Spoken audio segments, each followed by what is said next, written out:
Good day, viewers. I am creating these videos to help teachers of maths support their learners in making sense of mathematical concepts and their associated procedures and processes.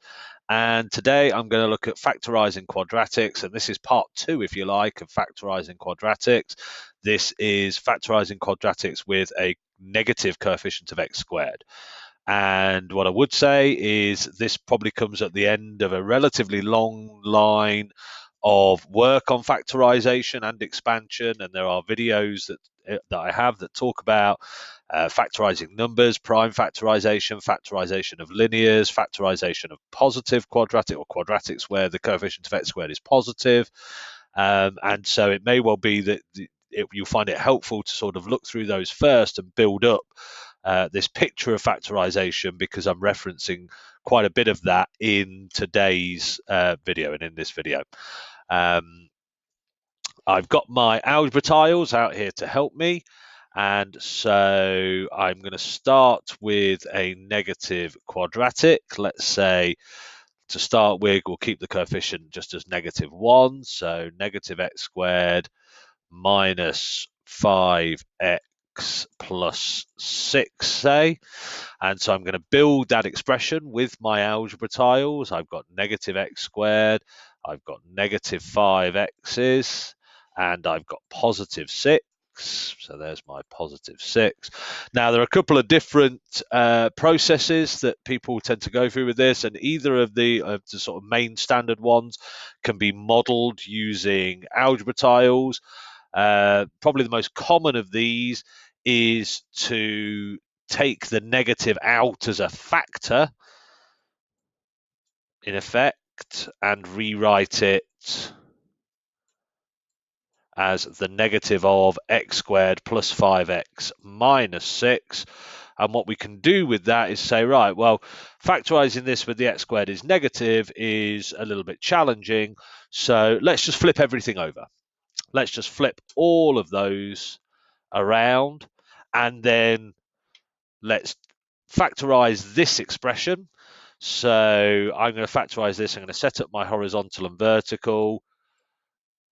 I'm going to set it up in the way I prefer, first of all. So we've got the x squared.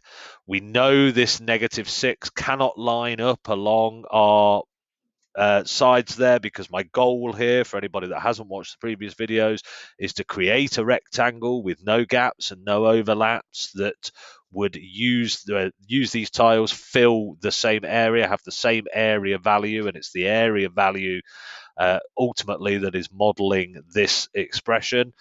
And we're using area to model the values and variables here. So this negative 6 is going to have to go on a corner with my x squared, because it can't line up here or here. I won't be able to make a rectangle without overlaps doing that. And then it's about, okay, well, where does this 5x go?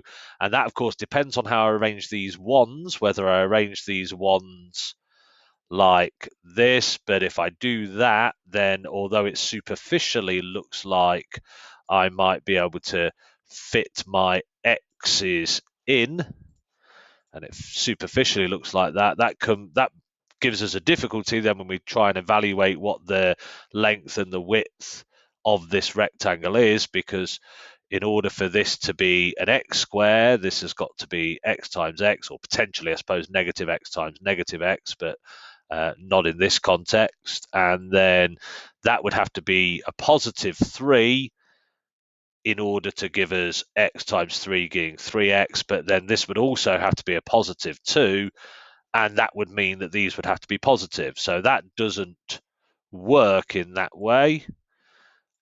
So instead, I'm going to have to say, okay, well, let's, instead of arranging them, those negative ones, as a 2x3 rectangle, let's arrange them as a 1x6 rectangle. And now I can get my 5x's in, but I've got gaps. However, I can fill these gaps. I can fill these gaps by creating a zero pair. And I can create the zero pair by putting an extra x in and bringing a negative x in. And of course, that gives me the correct factorization, my length and width, which is x plus 6, and then x minus 1. And of course, pupils need to be familiar with the multiplication of negative numbers and what have you. And in particular, it's useful if they've seen the idea that to create a negative row like this, that's going to have come from having a flipped value here. So instead of 1, negative 1. As I've said in previous videos, some people prefer to set this up as an axis, and that does have benefits. It has drawbacks for me as well, and I've explained those in the previous video, so I'm not going to go about explaining those again. But sort of if you were going to do that using an axis, then importantly, as I've said before, this area is where I'm going to put positive things, or this area can have positive things. This and this can have negative things. So I can't put my negative ones up here. I can only put them sort of going across there or potentially going along here. And in fact, I'm going to complete the correct factorization, I'm going to have to arrange them that way around.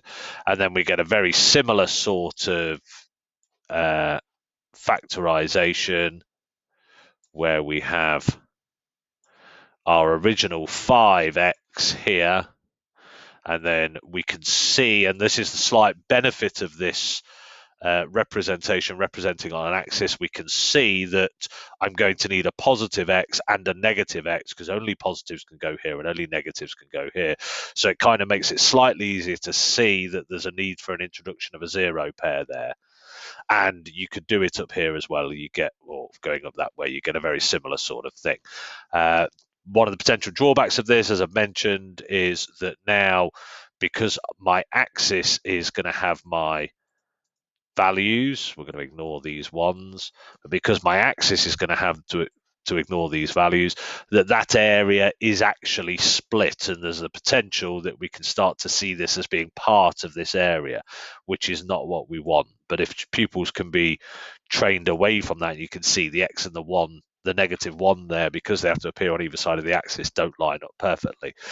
That's not necessarily a problem when we're drawing it like on a piece of paper or something like that, because we can make this much thinner, and so we can have these together, these areas. But when we're representing it like this, it feels a bit unsatisfactory to me.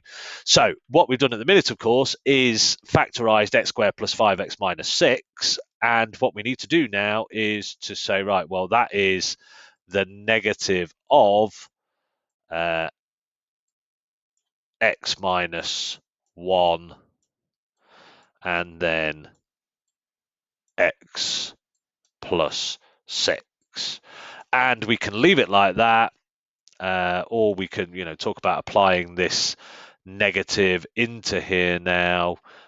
Really, at this point, if you're used to using that process, that's probably how you'd leave it.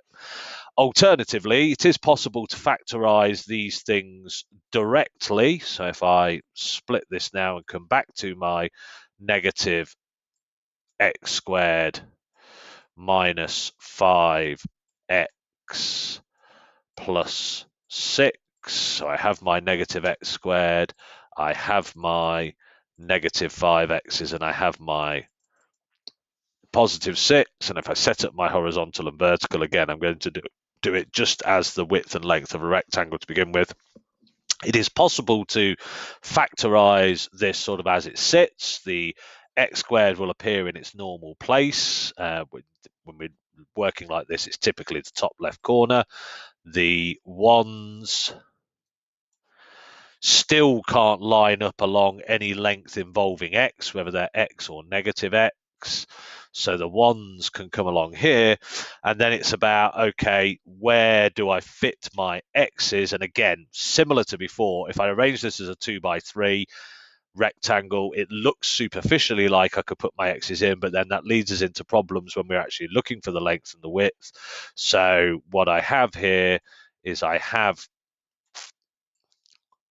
my 5 negative x's, and then I'm going to create a 0 pair to put a negative x and a positive x. And again, students, particularly if they're used to expanding with these things, will know that sort of rows or columns will take the same sign values, so will be negative or will be positive, based on whether the numbers to the sides are negative or positive. So they'll be used to saying, right, well, if I want to make this entire thing negative, I can do that by putting a positive in there. And then if we look at the length and width of this now, well, the key, of course, here is in order to make this negative, this row negative, this has got to be negative. So this is where my negative x is going to be, which means this is going to be a positive x, and similarly the whole of this top row is going to be positive. And I could make these negative by making, say, this negative, but that would also make that negative as well. Yeah, if the columns, the tops of the columns here are negative, then everything underneath them is negative. And like I say, that's been explored in sort of expanding and in earlier factorization work. So if you haven't seen those videos, it'd be a good idea to go and look at those and see where that comes from. And then, of course, what I have here is, well, because this is x and of this, then that's going to be just that. And so if we look at what we have here now, and again, I could be drawing pictures of all of this. I'm not drawing the pictures here. You'll have seen that in the Factorizing Quadratics positive coefficient of x squared video. And there's no need to be doing it again for the negatives. But what we have now is we have an x plus 6 along the length, and we have negative x plus 1, or potentially 1 minus x along the length. And actually what's nice here is we can talk about the fact that, particularly if we're seeing this in both ways, then we can talk about the fact that, you know, this looks different to that, but that's because this bracket is the negative of that bracket. And, you know, I could do some flipping around over here, so I could flip some of these things and show how flipping this and flipping that leads to this. So I can, in particular, flip that and flip that. And that, because I've flipped this, it will flip everything along here. So flip all of these.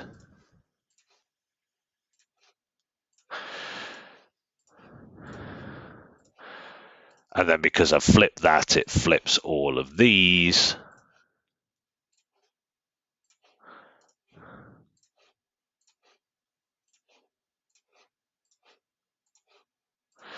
And now I have the same as what I had before, as the factorization of x squared plus 5x minus 6. Okay. So yeah, that is my short video on factorizing quadratics where the coefficient of x squared is negative. Obviously, you could complicate these things by having negative 2x squared or things like that, but that's going to work in very similar way to sort of a combination of the positives with what we're doing here. And again, if there's an example in the positives video of using a 2x squared or whatever in the quadratic, so you can sort of bring the two together to see how negative 2x squared or negative 3x squared, etc., we could model that in a similar sort of way. As always, I would like to say thank you to mathspot.com and its creator, Jonathan Hall, for this amazing website that is produced that has not just the virtual manipulatives that I've been using to help make these videos, but all of this stuff. There's loads of it there for teachers of maths that, you know, can help with teaching pupils. So if you've not been onto that website yet, despite me continually saying it, then please do go and have a look there. It's a fantastic website. I'm sure it will make your life as a teacher easier. And if you are interested in visuals and manipulatives to support help learners making sense of maths concepts, then please do consider checking out my website. That is visiblemaths.co.uk. And amongst the many things you'll find on there, you will find a link to my book, Visible Maths. And the link there is to the publisher's website, Crown House Publishing. And on that website, you can view some sample pages. And if you feel like it would be a useful thing to help inform your practice, then you can place an order. I will be making these videos throughout lockdown and potentially beyond. So if you have a particular concept or process that you feel like you would want to see how that works with manipulatives and how manipulatives and visuals can help with making sense of it, then please do get in touch and I will endeavour to create it for you. Thank you very much for your kind attention today.